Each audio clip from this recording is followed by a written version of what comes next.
Paco, tú que has trabajado en el Congreso, tú fuiste legisladora, por cierto, me estaban contando ahorita por que Movimiento Ciudadano, ¿no? Bueno, propuesta de Morena, cuando todavía fuimos juntos en 2012. Muy talentosa legisladora, de hecho. Y ahí tomaste los temas de justamente laborales, ¿no? Así es, fíjate que cuando entré justo había presentado Felipe Calderón la reforma laboral, entonces me tocó, ese fue como el arranque. Sí, y esa fue la 62 legislatura. Así ¿no? es. Pero ahora vamos a un balance de la que se va la 63 legislatura. ¿Por qué no empezamos contigo, Paco? Tú trabajaste a lo largo de toda esta legislatura ahí como asesor legislativo, le sabes muy bien. ¿Qué es lo que deja este Congreso? Pues mira, lo primero, me gustaría hacer un balance de la Cámara de Diputados, que muy poca atención se le puso a la Cámara de Diputados en estas dos legislaturas. Entiendo que los perfiles tuvieron mucho que ver, la integración también tuvo mucho que ver, pero la Cámara de Diputados presenta un rezago legislativo histórico. Se quedan más de 3.447 iniciativas pendientes. 3.700. Así es, 3.447. En total, 6 de cada 10 iniciativas fueron a parar a la congeladora, esta famosa congeladora en donde las iniciativas, pues ahí se quedan para la historia, ¿no? Pero también deja algo este Congreso que yo no estoy en contra o a favor. Creo que es una situación que politólogos, que abogados, que la gente que se interesa en el servicio público debería estar discutiendo mucho más. Hay una tendencia muy clara de este Congreso de atraer competencias para poner orden en municipios y en estados a través de leyes generales.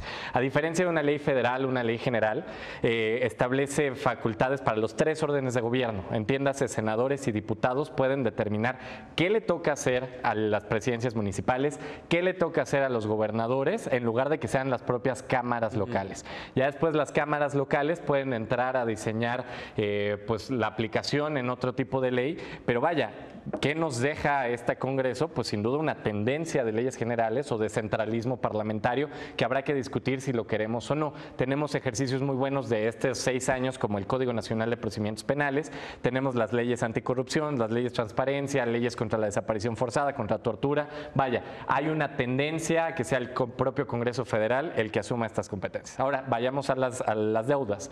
¿Cuáles son aquellos temas? Pues más que temas legislativos, hay temas de nombramientos fundamentales, ¿no? El primero es el fiscal general de la República, que entiendo que el propio Morena tiene una propuesta para que sea el Ejecutivo el que manda una terna al Senado de la República. Está también el frente que está diciendo hay que ir por una fiscalía que sirva, tenemos que reformar todavía más el 102 constitucional. Vaya, tiene que ver con un tema de designación, pero que entiendo que primero tendrá que haber un acuerdo legislativo.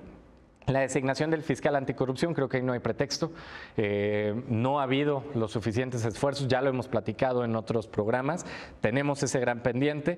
Y después, algo que nosotros decíamos desde Motiva, ¿no? Veíamos mucho entusiasmo en la Cámara de Diputados de todos de su primer foro constitucional, pero por los tiempos y por las negociaciones internas, veíamos como algo obvio que se iba a atorar, como está atorado hoy en la mesa directiva del Senado de la República.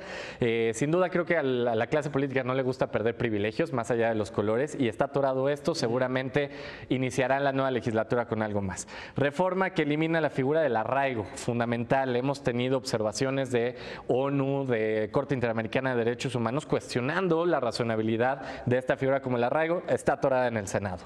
La que aprueba la revocación del mandato, desde 2014 hay una iniciativa ciudadana atorada en el Congreso. Y finalmente, algo fundamental, más adelante diremos por qué para Motiva es fundamental, atorada, que es la iniciativa para reglamentar los gobiernos de coalición. En Cámara de Diputados se le dio para atrás, fue una iniciativa del Frente en este caso. Esperemos que más allá de quién gane se impulse el tema de gobiernos de coalición. Ahora, con este diagnóstico, 3 de cada 10 iniciativas entonces en la congeladora, ¿no? 3 de cada 10. 6 de cada 10. 6. Un poco más, sí, un poco más, pero ahí es un tema importante. Y sin duda creo que sociedad civil, partidos políticos tienen que ser mucho más responsables. El mejor diputado, y Luisa María creo que lo sabrá muy bien, no es el que mete más iniciativas. O sea, tenemos una competencia de indicadores como el de reforma, de quién mete más iniciativas, como si ese fuera un criterio objetivo para evaluar la función del diputado o del senador. Pero ojo, esta participación de medios y de sociedad civil como forma de escrutinio hacia el Congreso ha hecho mucho daño, porque lo hemos visto desde dentro, tanto en el Senado como en en la Cámara, hay una carrera sin sentido para ver quién mete más y las cosas que se meten a veces son un sinsentido. 6 de 10. Es que yo escuché 3 porque... O sea, tenemos un rezago de 3.447 y 6 de cada 10 fueron a parar a caja voladora. Incluida la iniciativa del presidente Peña Nieto de matrimonio igualitario, por cierto, que la mandaron y la de la reforma al 102, entre otros. Tú fuiste legisladora, te tocó estar en la Cámara de Diputados 3 años. ¿Cómo evalúas el trabajo a quienes les entregaste tú o quienes llegaron después de ti a esta 63 legislatura? Me imagino que vas a empezar hablando de lo que deja este Congreso, de 6 años del sexenio de Peña Nieto también, que son las reformas estructurales, ¿no? Exacto. Yo creo que fueron 2 legislaturas muy diferentes justo por el contexto.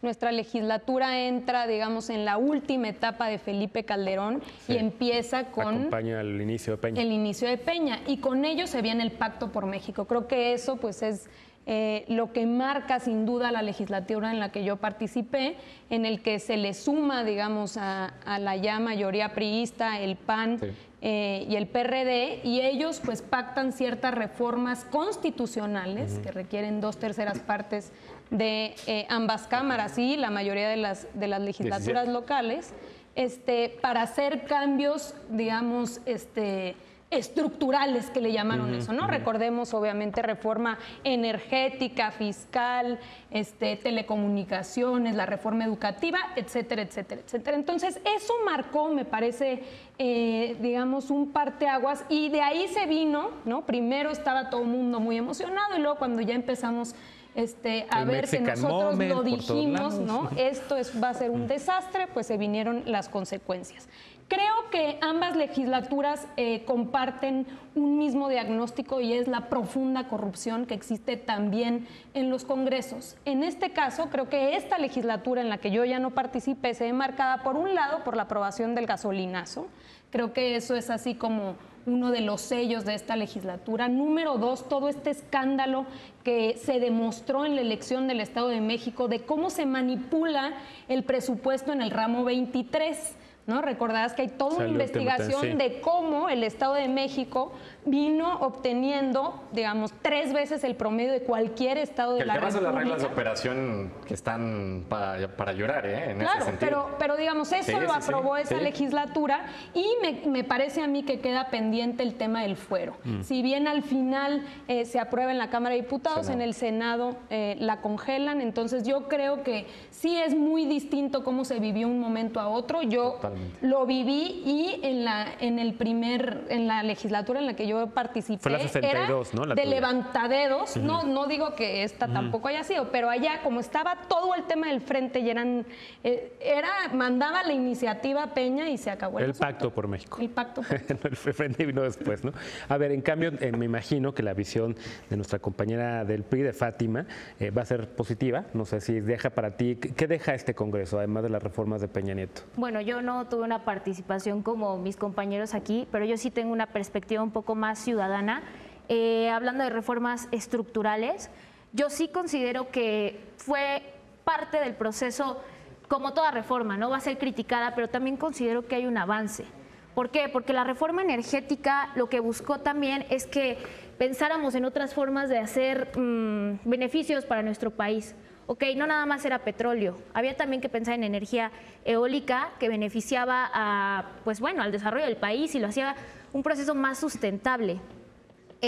También creo que, con la aparición de 28 parques al cambio de legislatura, 28 nuevos parques eólicos, no es como para no ser aplaudido, porque es un cambio que busca una nueva forma de hacer ingresos al país y que eso también va a dar una soberanía nacional de alguna manera.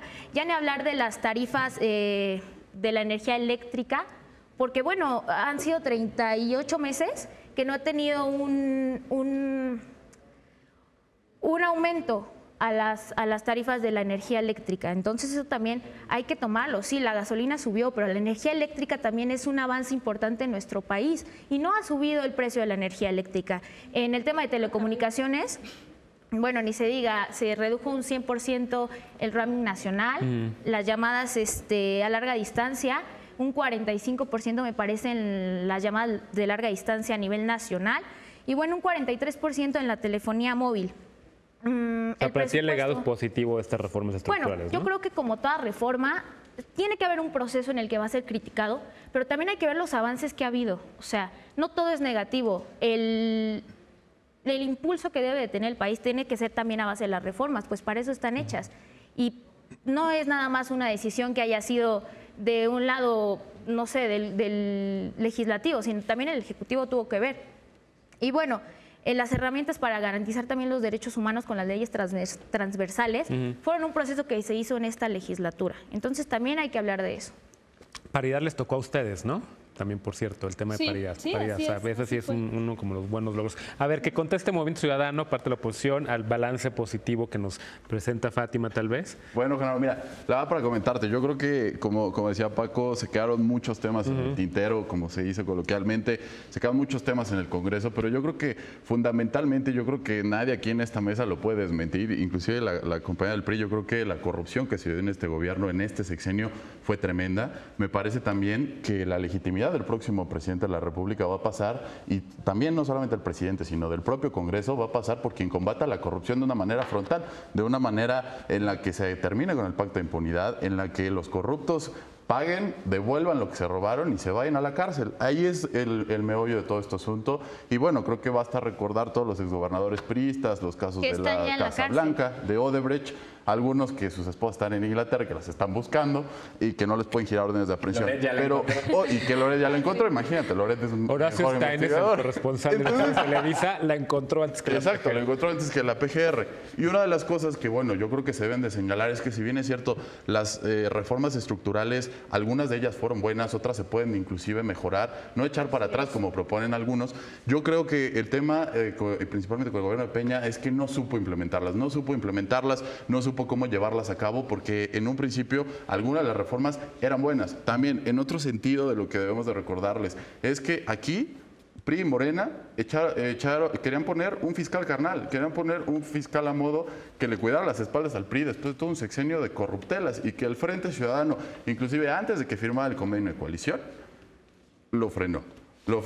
¿Y qué se propuso? Se propuso una fiscalía que sirva. Se les dijo inclusive a los candidatos que les dijeran a sus grupos parlamentarios que lo aprobaran, que si querían luchar de forma frontal contra la corrupción, que impulsaran una fiscalía que sirva. Un fiscal, Genaro, que además no solamente sea independiente, que no tenga nada que ver con los partidos y que no sea una terna que proponga el presidente de la República, como lo está proponiendo Andrés Manuel López Obrador. Lo que nosotros proponemos es alguien que no tenga nada que ver con los partidos, alguien que tenga solvencia moral probada y que además esa persona sea experta en los temas de los que se les va a conferir esta tarea. Y también lo que estamos proponiendo, y es algo que yo creo que lo vamos a impulsar porque vamos a tener la capacidad suficiente para impulsar las leyes en el Congreso, es la reforma al 108 constitucional, que eso a lo mejor muchos de los que nos están viendo no conocen o tal vez no conocen a fondo, y que es precisamente que el presidente de la República, que el propio presidente pueda ser destituido de su cargo y pueda ser juzgado por actos de corrupción, algo que ninguna de las otras coaliciones ha aprobado. También lo que nosotros queremos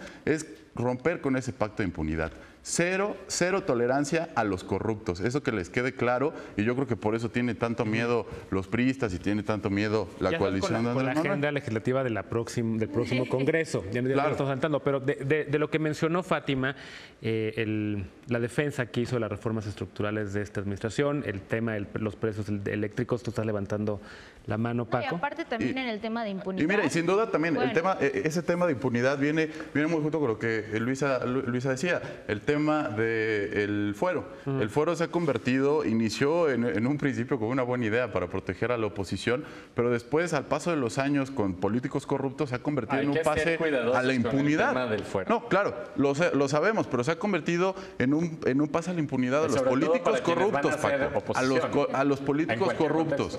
A los políticos corruptos les ha servido como un pase a la impunidad. Eso es una falta de respeto a la ciudadanía, y también que les quede muy claro que esa fue una lucha ciudadana que empezó desde la sociedad civil, que otros, como ya sabes quién desprecia, y que salió de la sociedad civil. También ha funcionado el tema de fuero para proteger a legisladoras destacables como Luisa María, cuando fue, ¿no?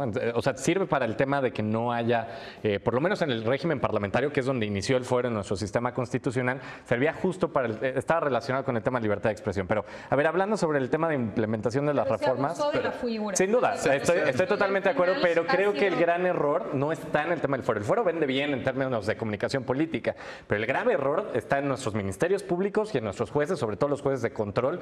¿Qué está pasando en nuestro sistema judicial y de impartición de justicia? Que tenemos una tasa de sanciones a quienes no deberían de estar sancionando porque no hay suficientes elementos nada más para subir la estadística de personas sentenciadas, y a quienes sí deberían de estar sentenciando, pues bueno, vemos que política e impartición de justicia siguen teniendo vínculos ligados. Y quiero ir a eso con el tema de las reformas para hacer un poco de contraste con Estefanía. Sin duda yo creo que de las reformas, de las reformas estructurales que se publican hay muchos logros muy positivos y hay que reconocerlos y tenemos que ser responsables por eso. Tenemos temas de transparencia o de anticorrupción que en el sistema legislativo, que es lo que le toca al Congreso, están muy bien. El tema es la implementación. ¿Cómo vamos en eso? Seguimos teniendo muchas entidades federativas en los que no se han puesto, todavía ni siquiera expiden la totalidad de sus leyes anticorrupción, y eso no depende del Ejecutivo, de los legisladores federales, sino depende de un tema de voluntad política de todos los grupos parlamentarios, de todos los partidos políticos. Pero algo de lo que poco se ha hablado es qué pasó con la reforma constitucional en materia de competencia económica o en materia financiera, la reforma legislativa que se hizo. Bueno, los indicadores de pobreza no han mejorado sustancialmente. Los indicadores de inclusión laboral tampoco han mejorado sustancialmente. Los indicadores de disponibilidad crediticia no han mejorado sustancialmente. El tema de todos desigualdad. temas del siguiente debate, por cierto, del debate presidencial, ¿no? Desigualdad. Así es. Y terminar con esto. Decían el tema de fiscal general de la República sobre si era carnal o si era un fiscal conforme lo están proponiendo el Frente y organizaciones de la sociedad civil. Creo que aquí es donde se visualiza cuál tiene que ser, y es un tema que no hemos debatido en este país, y no me vas a dejar mentir, Luisa María, tampoco aquí. El Ejecutivo Federal tiene incidencia directa en el voto de los legisladores. Y sobre todo del partido en el poder. Hay quien dice que es el gran legislador porque tiene hasta iniciativa preferente. La Consejería Jurídica del Ejecutivo Federal, por ejemplo, los enlaces legislativos o demás, yo no estoy diciendo que sea malo o que sea bueno, pero tenemos que estarlo discutiendo. Tiene una incidencia que no estamos definiendo si la queremos o no la queremos en el Congreso de la Unión, y ya ni hablar de los congresos estatales y la incidencia que tienen los gobernadores. Claro. Pero hacer una pausa porque nos va el tiempo, pero me quedo ahorita con este tema que también está interesante. El tema de cómo, por ejemplo, en el sistema presidencial mexicano, el presidente es como una especie de gran legislador. Así es. Peña, tú decías que a lo largo de este sexenio se caracterizó por Peña como un gran legislador, ¿no? Sí, claro, pues, velo, todas las iniciativas que mandó Peña Nieto se las aprobó el PRI, sus secuaces en la Cámara. Déjame hacer una pausa rapidísimo. Regresamos con este tema justamente para empezar a hablar de la nueva agenda del próximo Congreso que viene, y después en el siguiente y último bloque lo haremos de esta relación ejecutivo-legislativo. No te vayas, esto Sin Filtro. Regresamos después de la pausa.